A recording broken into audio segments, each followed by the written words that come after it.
Okay, the point of the video that's going to come after this is not to bash different groups of people, but to establish that I'm the top martial artist.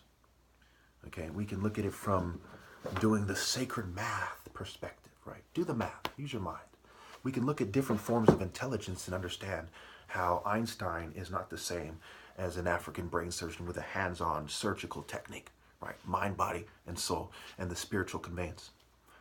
Perhaps most damning of all is the direction of all these institutions where the majority of the competition is linked to either Christianity or Buddhism, which is working in these two religions are working in concert to usher in the New Age as complicit fools. No servant can be greater than the fools that lead them. We see that the Dalai Lama at one point promoted Keith Rainier, right, from the Allison Mack sex cult, right? Here he's seen as demoting him. Well, why did you promote him in the first place? This guy's a sex cult monster. Okay, do you not consider these things? How is he meeting you in the first? How is he part of your network? And when we look at Maitreya, right, the Buddhist prophet who's said to be accepted by all Buddhists, at least in the article I read, okay, he's said to come one day and he will have European attire. Well, do we connect European Jews, rich, right Europeans, right? The royal family, the royal families that she's said to be from a Yugoslavian royal family, right? And her daughter was held captive by this sex cult.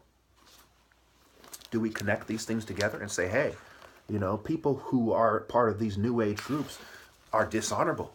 They are not profoundly motivated. They are beta bitch. In fact, she was complaining about these people being beta males and using psychology and so on. And Keith Rainier had his own system of giving people sashes, right? Giving them sashes. These people literally are beta psychologists playing enlightened magician, rewarding their sex cult people with sashes. Okay?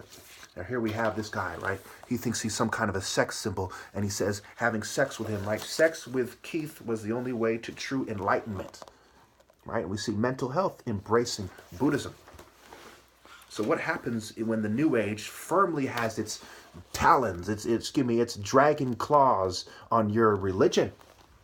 And everybody, including the most pronounced religious figures from your religion, are falling in line.